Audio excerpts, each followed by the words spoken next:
Have you ever noticed how two people with the exact same job title can walk into a room, but only one of them actually drives the outcome of the meeting? The answer isn't personal magnetism. It belongs to the study of organizational behavior, the academic framework that maps the invisible forces operating inside any company. Within this framework, power is strictly defined. It is not a personality trait. It is a latent capacity, the potential of a person, team, or organization to influence others and change behavior. Because it is a capacity, power can exist completely unexercised. A person can hold immense leverage over a team and be completely unaware they even possess it. The mechanism only activates through perception. The target must perceive that the power holder controls a resource they actually need to achieve their own objectives. Strip away the corporate jargon, and power reveals itself as a simple relationship of unequal dependence. It requires necessity on one side and control on the other. Consider a standard corporate hierarchy. Here is Person B, an employee trying to secure budget approval for a new software deployment. Standing between Person B and that goal is Person A, the department head who holds the sign-off authority. The dependency principle states that Person A's power over Person B is exactly equal to how much Person B depends on that signature. The higher the necessity, the greater the magnitude of the flow.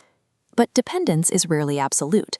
If Person B is the only engineer who knows how to maintain legacy systems that Person A relies on, Person B exerts countervailing power back toward the department head. Think of this dynamic balance as potential energy. Until someone makes a request or issues a command, nothing moves. The moment someone acts on that potential, it becomes kinetic energy, what we call influence. To accurately map an organization's internal hierarchy, you ignore the official org chart and track where these circuits of dependence are unbalanced. We can diagram this system using the model of power in organizations, treating it like a schematic for a mechanical engine. The engine requires fuel, which comes from 5 distinct sources. The first 3 inputs are entirely positional: legitimate, reward, and coercive. Legitimate power is formal authority. It relies on the belief that a specific role gives an individual the right to make decisions and enforce rules. Reward power is the ability to distribute positive outcomes. It controls the allocation of bonuses, promotions, or preferred assignments in exchange for compliance. Coercive power operates in reverse.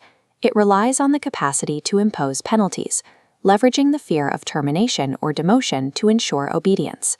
Because these sources belong exclusively to the position, they disappear when the person leaves the office. The leverage remains with the desk, not the individual. To find influence that travels with the individual, we look at the 2 personal inputs, expert and referent. Expert power originates from specialized knowledge or demonstrated competence in a specific domain. The organization relies on their unique skill set to function. This source bypasses the org chart entirely. A junior systems administrator who holds the encryption keys exerts massive expert power over a senior executive, despite the difference in their titles. Referent power stems from personal qualities. It generates influence because others actively desire to emulate or be associated with that individual. As modern organizations flatten their hierarchies and strip away middle management, these personal power bases often prove more resilient and effective than formal positional authority. However, possessing a source of power guarantees nothing. The environment can severely restrict that capacity before it ever reaches a target. This control panel illustrates how contingencies operate. These situational valves, centrality, discretion, visibility, and substitutability, regulate the flow. The most critical lever is substitutability, the availability of alternatives. To increase the flow of power, you must reduce the target's options. Leverage peaks when a person holds a strict monopoly over a valued resource. If they are the sole provider, the dependency is absolute. Actors increase their non-substitutability by aggressively controlling access to critical paths or acquiring highly specific knowledge that no one else in the department shares. The equation is ruthless. Your organizational leverage expands in direct proportion to the lack of alternatives available to your target. With the sources secured and the contingencies optimized, we return to the core distinction. Power is the latent capacity. Influence is the kinetic behavior that attempts to alter another person's actions.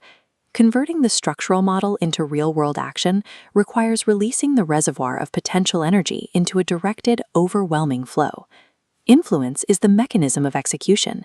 It is the essential activity required to coordinate teams, allocate resources, and fulfill the basic definition of leadership. Accumulating power without applying influence is equivalent to fully charging a battery but refusing to plug it into a device. It has immense capacity, but performs no actual work. The application of this energy takes the shape of specific behavioral tactics, scaling from strict, formal enforcement to highly interpersonal persuasion. The most subtle application is silent authority. Compliance is achieved strictly through legitimate power and role modeling, requiring zero overt persuasion from the manager. A more active approach is information control. An actor manipulates access to data, deliberately filtering or rearranging reports to shape how leadership interprets a situation and makes decisions. Persuasion relies on logic, factual evidence, and targeted emotional appeals. This tactic demands high levels of expert power and established credibility to convince the audience. To build referent power, individuals utilize impression management. They actively shape their public image within the company to cultivate trust and ensure they are perceived as highly reliable. At the extremes, influence becomes purely transactional. Actors use exchange, trading favors and negotiating compliance, or they resort to coercion, weaponizing the threat of punishment to enforce absolute obedience.